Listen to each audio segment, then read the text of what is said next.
Welcome back. America Iran యుద్ధం ప్రభావం అన్ని రంగాలపై పడింది. ప్రధానంగా నిర్మాణ రంగం యుద్ధం కారణంగా తీవ్ర ఒడిదుడుకులు ఎదుర్కొంటోంది.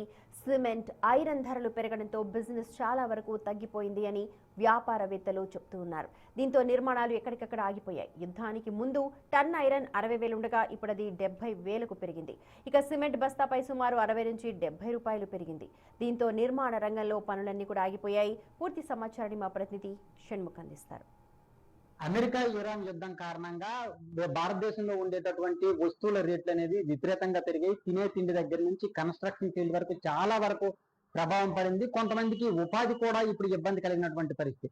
ప్రధానంగా కన్స్ట్రక్షన్ విషయానికి వచ్చినట్టయితే కన్స్ట్రక్షన్ కు మూలం అయినటువంటి ఐరన్ సిమెంట్ రేట్లు కూడా విపరీతంగా పెరిగాయి. ప్రస్తుతం మనతో శ్రీకాకుళం జిల్లా సిమెంట్ అసోసియేషన్ ప్రెసిడెంట్ ఎవరైతే ఉన్నారో షేజు, ఆయనతో మాట్లాడేటటువంటి ప్రయత్నించేద్దాం. అసలు ఈ రేట్లు ఏ విధంగా పెరిగాయి, దీనివల్ల బిజినెస్ ఏమైనా సరే డౌన్ అయ్యిందా, దీని ప్రభావం కన్స్ట్రక్షన్ పైన ఎలా ఉంది అనేది ఆయన అడిగి తెలుసుకునే ప్రయత్నించాం. సార్ చెప్పండి, అసలు సిమెంట్ ఐరన్ రేట్లు అనేది ఎంతవరకు పెరిగి గతంలో ఎలా ఉండేది, వారికి ముందు ఎలా ఉంది, ఇప్పుడు ఎలా ఉంది? యాక్చువల్ గా సిమెంట్ రేట్లు 280 రూపాయల దాకా ఉండేవి సార్.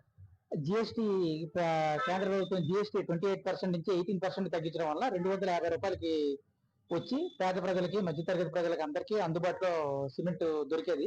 అయితే ఈ అనుకోకుండా ఈ యుద్ధం వలన ఇండస్ట్రియల్ డీజిల్ పెంచడం, నెక్స్ట్ ఈ గ్యాస్ పెరగడం, నెక్స్ట్ ఈ బొగ్గు కూడా మనం ఇంపోర్ట్ చేసుకుంటాం, బొగ్గు రేటు పెరగడం, వీటన్నిటి వల్ల సిమెంట్ ధరలు తప్పకుండా పెంచవలసి వచ్చింది. అలాగే మనం తయారు చేసే సిమెంట్ కి వేసే హెచ్డిపిఈ బ్యాగులు కూడా రేట్లు పెరిగాయి.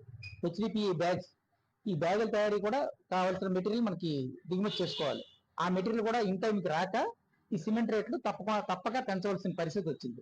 250 రూపాయలకి అందుబాటులో ఉండే సిమెంట్ బస్తా ధర నేడు పీపీసీ సిమెంట్ 310 రూపాయల దాకా పెరిగింది.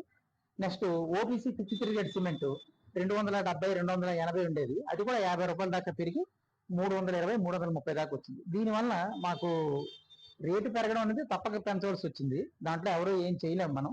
దీనివల్ల నిర్మాణ రంగం అనేది సేల్ అనేది బాగా తగ్గింది.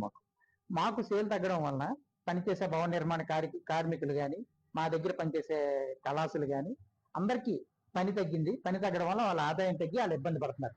అంతేకాకుండా ఈ బిల్డింగ్ మెటీరియల్ తో పాటు, ఈ సిమెంట్ ఐరన్ తో పాటు బిల్డింగ్ మెటీరియల్స్ ఉంటాయి, టైల్స్ అని, శానిటరీ అని, వాటి మీద కూడా ఈ ప్రభావం చూపించి వాళ్ళు కూడా సేల్ డౌన్ అయింది.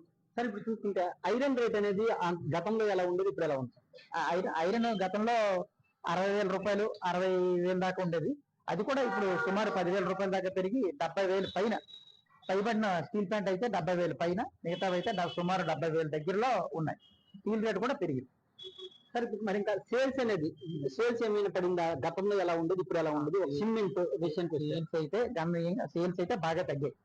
ఎందుకంటే సిమెంట్ రేటు పెరగడం, స్టీల్ రేట్ కూడా పెరగడం, వీటితో పాటు టైల్స్, శానిటరీ అన్ని వస్తువులు పెరగడం వలన మధ్యతరగతి ప్రజలు, ఉద్యోగస్తులు అందరూ కూడా కొంత కన్స్ట్రక్షన్ కొంతమంది ఆపేశారు, కొంతమంది స్లోగా చేస్తున్నారు. ఎప్పటికైనా మళ్ళీ రేటు తగ్గితే మళ్ళీ చేసుకుందాం అని చెప్పి కొంతమంది ఆపడం వల్ల ఈ సేల్ అయితే తగ్గింది. అంటే స్టాటిస్టికల్ గా చూసుకుంటే గతంలో టన్నుల లెక్క చూసుకున్నా మనం అప్పుడు ఎంత ఉండేది, ఇప్పుడు మేము ఉన్నామండి.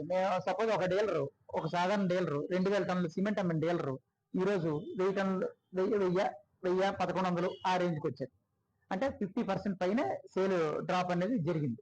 అదేవిధంగా స్టీల్ కూడాను కొన్ని స్టీల్ విషయానికి వస్తే 70,000 రూపాయలు పెట్టినా సరుకు అందుబాటులో లేదు.